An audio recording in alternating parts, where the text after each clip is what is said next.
This is WGN News at 9. A walk on thin ice at a Southside lagoon ends in tragedy. Tonight, one Chicago youth is dead despite dramatic rescue efforts by passers-by. Good evening, everyone. I'm Jackie Bang. And I'm Robert Jordan, and here's what's happening at 9 o'clock. As the parents of the 12-year-old boy mourn their son's drowning death, safety questions are being raised about the lagoon's warning system. The drowning death in icy waters happened late this afternoon at McKinley Park on the south side. That's where WGN's Dana Kozloff is live with the latest. Dana? Bob, 3 boys were apparently playing along the edge of the McKinley Lagoon, and Chicago Police Lieutenant Robert Johnson says that the 12-year-old boy went out onto the ice. The 2 boys then tried to save him after he fell through, and then 2 adults went in after all of them. Unfortunately, as you mentioned, the 12-year-old did not survive. But tonight, neighborhood parents and kids are saying that there's usually a warning in effect, cautioning people to stay off the ice, and they're saying tonight that warning wasn't working. This speaker near Chicago's McKinley Lagoon is silent tonight, but neighborhood kids say come cold weather, that's usually not the case. It says, please stay off the ice will not support your weight, you may fall through. And it keeps on repeating that 24 hours, but they did not start it this year. If that warning had been working, it may have helped save the life of 12-year-old Cesar Dominguez. Dominguez died after falling through the ice here. His 13-year-old brother and another teen also went under, and firefighters say that triggered a domino effect.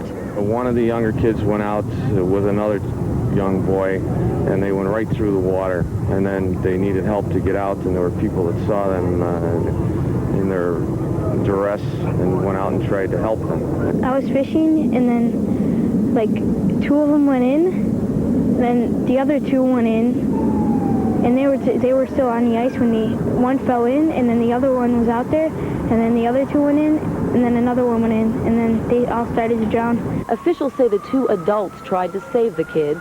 Roach says all 5 were suffering from hypothermia when rescuers pulled them from the 10-foot lagoon. The boys were taken to Cook County Hospital, the 2 adults to Mount Sinai Hospital. They're in serious but stable condition tonight. The question now is, why did the boys ignore the posted danger signs surrounding the water? A Chicago Park District spokesperson, Nora Marina, says that those recordings are only used when the weather has been consistently below freezing for many days.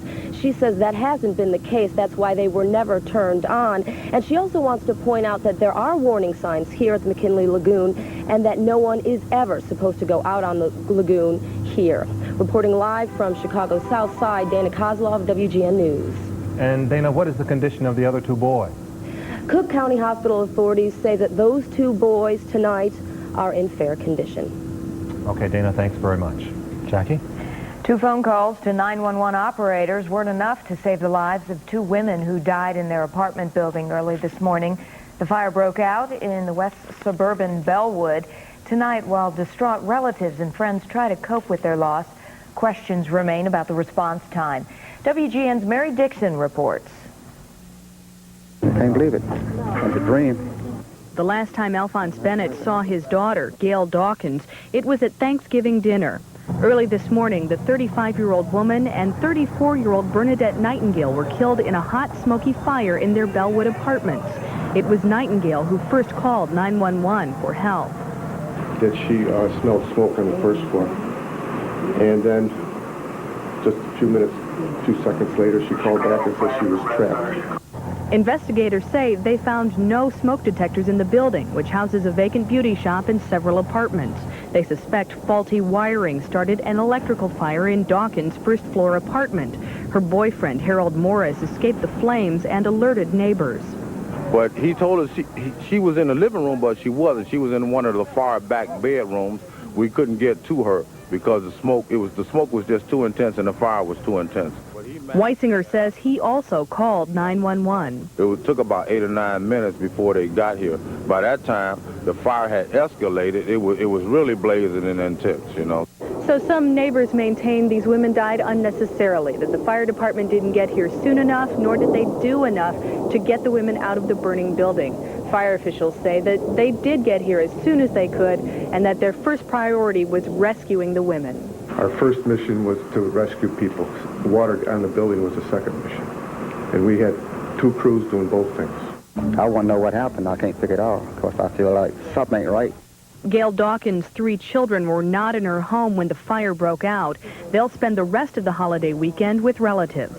Mary Dixon, WGN News. The Bellwood Fire Department is 3 blocks away from the building, despite claims, again, by neighbors that rescue personnel arrived late.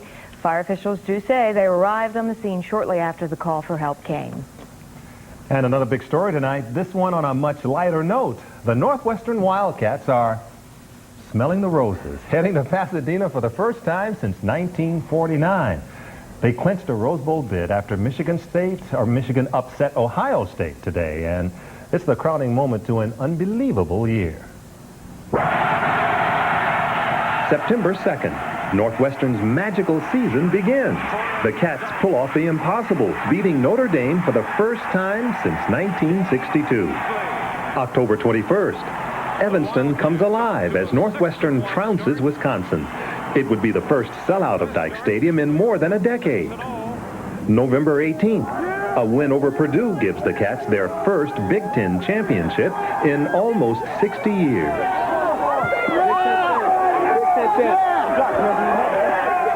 And they're still celebrating tonight. Northwestern's 10 victories this year are the most in that school's history. That's right. It's a Cinderella story, and it's with the Michigan Wolverines playing fairy godmother today. WGN's Rich King sat with the Wildcats players as they cheered on Michigan. I'll tell you, biggest story in quite some time, and a great, good feeling story, too, for this Northwestern Wildcat team. A perfect ending to the great sports stories in NCAA history. The Northwestern Wildcat players didn't go home for the holidays, gathering today on campus, rooting for Michigan to knock off Ohio State and send the Cats to the Rose Bowl for the first time since way back in 1949.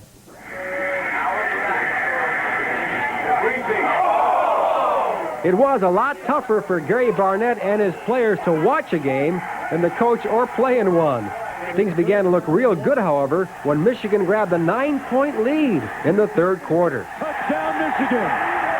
Mike, is that going to do it? Oh, that's unbelievable. 9-point lead going into the fourth quarter against the Michigan defensive line. It's the best in the country. I don't know if they're going to come back from that. That is unbelievable. As the game wound down, the players did their best to keep their emotions in check. But when the Buckeyes' last gasp failed, well, it was bedlam at Northwestern.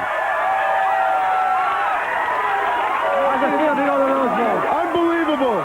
Actually unbelievable. We're going to Pasadena, baby. What crossed your mind as you finally saw the end of this game here?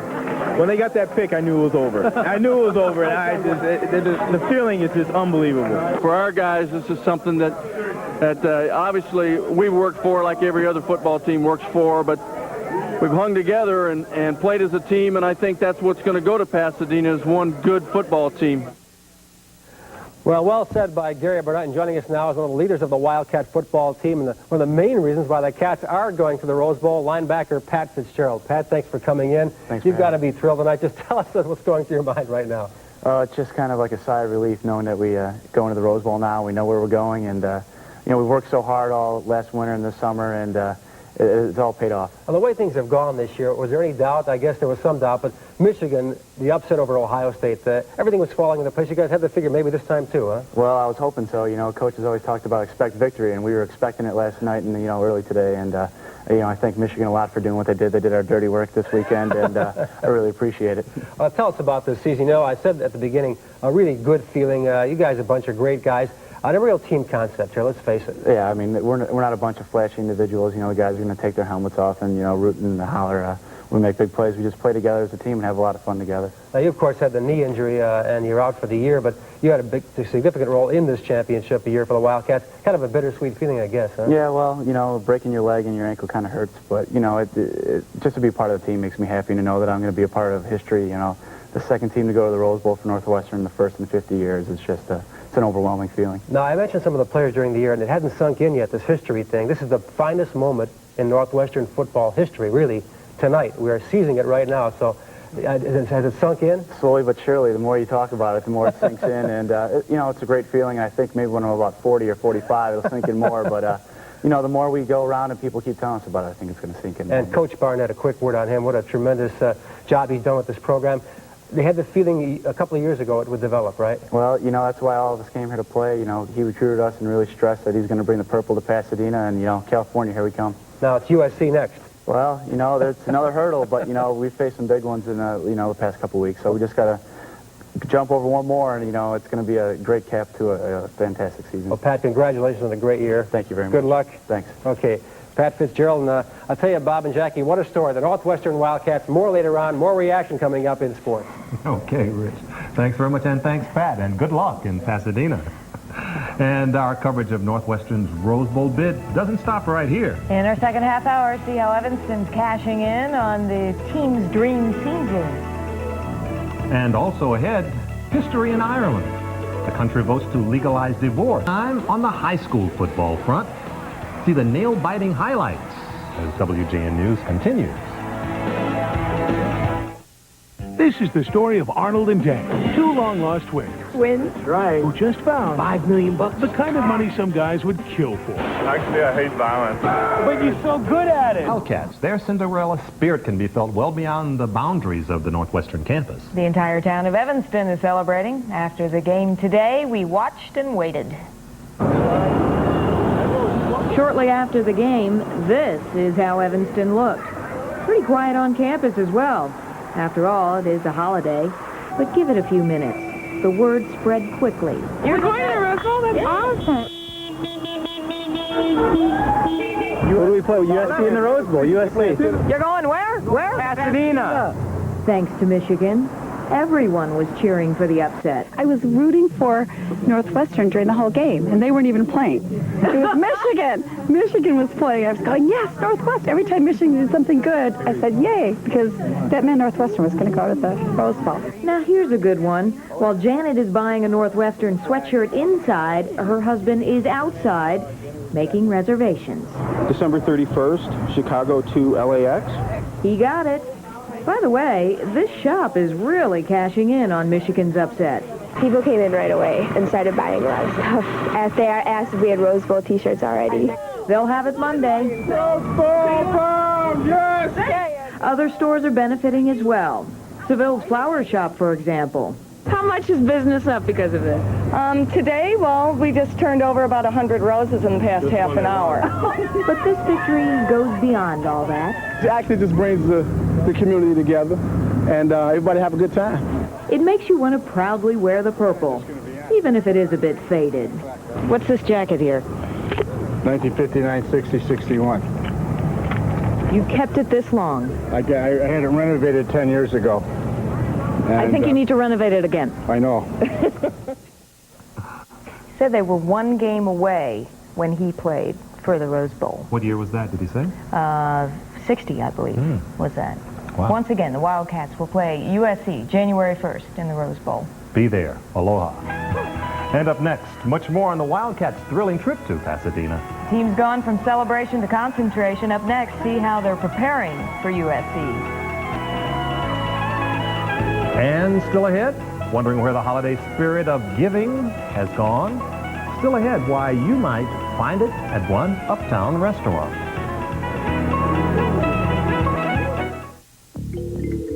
There are literally thousands of leases to which you could sign your name. But only one offers you the Lexus ES 300 with a special luxury value package. Leather-trimmed seats, a 6-disc CD auto changer, and a power moonroof. For Northwestern and more reaction from that great day at Evanston. There was more magic in a magical season for Northwestern, and they didn't even play today. Like the rest of us, they were watching television, watching Michigan upset powerful Ohio State, giving the Wildcats a trip to the Rose Bowl for the first time since 1949.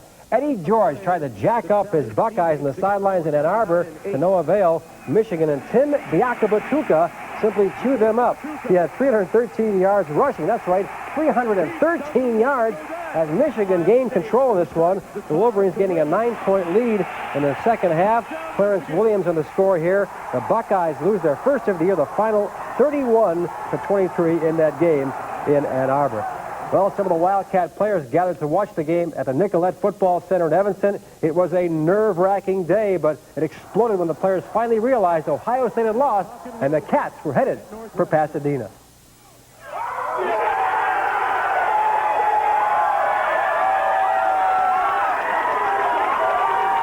It was an amazing end to an amazing story. The Wildcats in the Rose Bowl. It was simply time to enjoy. This is the greatest feeling in the world. These guys worked so hard through the summers in the last 4 years. To finally, something that happened like this, it's just incredible. To go to the Rose Bowl, it's the greatest feeling. It's a dream for all of us.